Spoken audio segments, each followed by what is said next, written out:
Dobar dan. Nastavljamo da tumačimo najčešće pojmove vezane za osiguranje. Danas su to dobit i kapitalizacija polise. Šta je zapravo dobit? Dobit je učešće u pozitivnom poslovnom rezultatu kompanije. Dobit je zapravo profit od investiranja koja se odlukom osiguravajuće kuće isplaćuje ugovaračima polisa pojedinih vrsta životnog osiguranja. Dobit se jednom godišnje dodaje na osiguranu sumu i isplaćuje se zajedno sa njom. Kapitalizacija polise životnog osiguranja je zapravo smanjenje osigurane sume zbog prestanka plaćanja premije životnog osiguranja.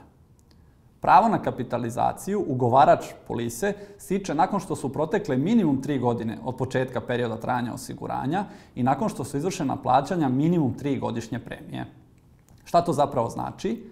Vi možete da počnete sa uplatama premija životnog osiguranja i da nakon nekog vremena, kada više niste u mogućnosti da plaćate premiju po svojoj polisi, iskoristite opciju kapitalizacije. To za vas znači da ćete biti osigurani dokle god traje period osiguranja, ali na umanjeni iznos osigurane sume. Toliko od mene za danas. Doviđenja.